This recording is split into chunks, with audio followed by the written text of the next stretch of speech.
relic. It's out there, but true. But don't you think though that after you have some experience identifying pieces, that after a while you can identify the type of construction of that era and the and the design? Because I think an important point that a lot of people should keep in mind is a lot of these items were all handcrafted. They were not manufactured in a big factory. This we're talking back to the days of the blacksmith, where they would take certain stalks of iron and whatever, if you could call it, steel, and they would fashion these pieces. And what I think this book does is it explains a lot of the general styles of, say, English pieces of different eras, American pieces, and even one point that I was not aware of that Bill made me aware of is even the composition of the metal. That a lot of the metals were better mixed in Britain than they were here in America. Yeah, and in Britain, back in that time, had better iron ore than what we did.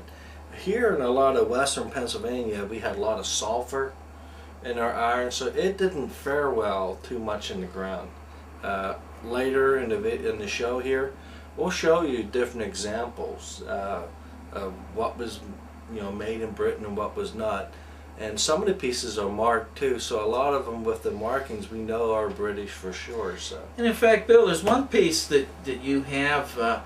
It has a Bill recovered it up actually. Excuse me.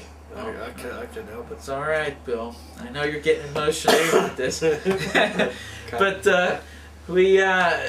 Bill recovered a hatchet head, an axe head actually, not a hatchet. It was an axe head that has a heart on it, which, Bill, why don't you tell our audience about the history of the significance of the heart insignia on that piece?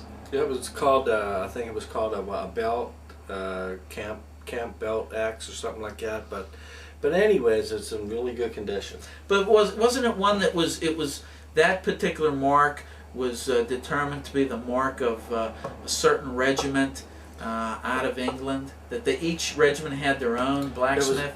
It was a certain group of people, regiment, if you want to call them that, with this heart stamped on this. This goes back many years, but I'll stick to the British part here for the Revolutionary War. Is this heart, reading through books, and then plus I think through one of these books it shows the heart, and this heart goes back to some of the British soldiers who were in the West Indies, and that fought in the Revolutionary War. They were shipped over up to Canada and then down the Hudson or the Mohawk. Some of them went down the Mohawk or whatever, and that's how I found some of that stuff up north from here.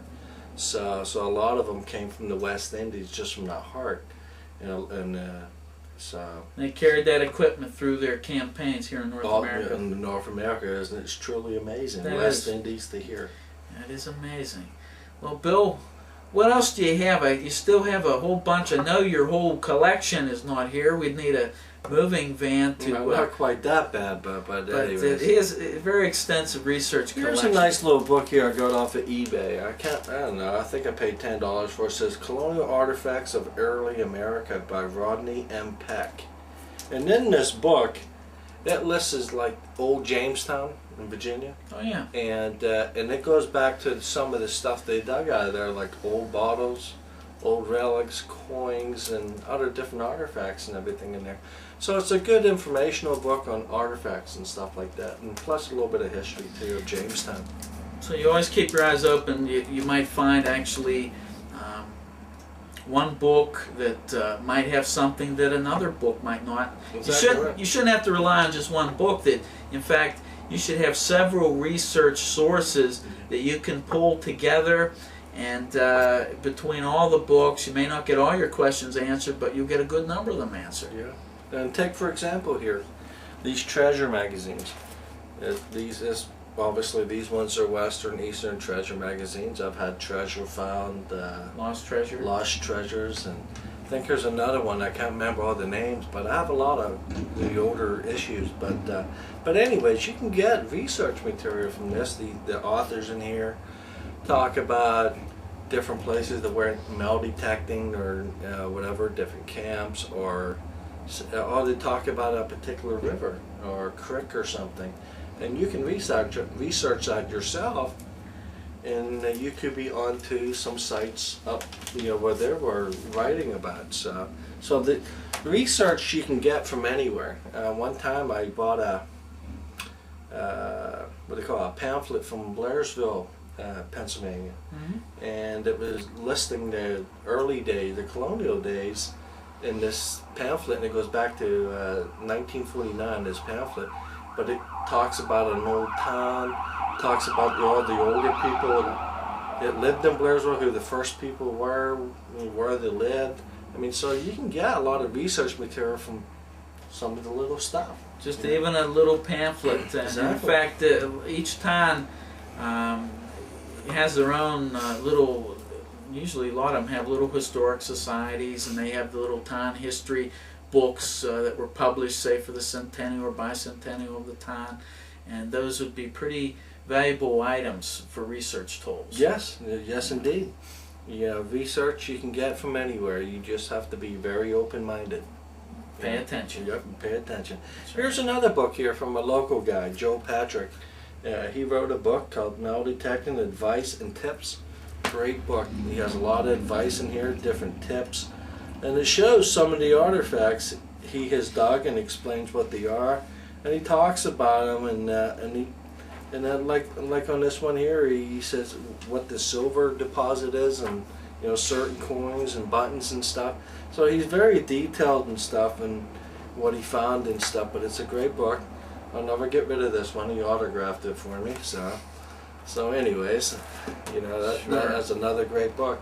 Even another identification book, but for buttons, and this one's Record American Uniform and Historical Buttons and Bicentennial Edition. This lists a ton of buttons from state to state, all from up to, say, French and Indian and Revolutionary War and Civil War, and it goes all the way back up to the Second World War too. Well, in fact, it's a great book. Each state put out their own buttons a lot of times. Yes, they did. Yes, indeed. And then when you pick up this book, you usually get the Civil War Collector's Guide book too. And with this book is some of the buttons or new buttons that are found, say, by a metal detector or by most of you people out there, giving these people information and pictures of your buttons, and then they list them in this book too. So these are all must items. If you're hunting, relics and stuff, you have to get these books, so you know what they are and what they're worth. Here's another great book, Uniform Buttons of the United States, from 1776 to 1865, and this book's by Warren Tice. And this is a great book. He tells you how many were made, when they were issued, the dates and everything. And there's thousands of buttons listed in here. All these different, button marks on there and everything is total amazing. The information this guy has ram-packed in this book. And it even lists a lot of artillery, Confederate buttons. It's just total amazing, just what this book lists. So it's a must to have. Absolutely.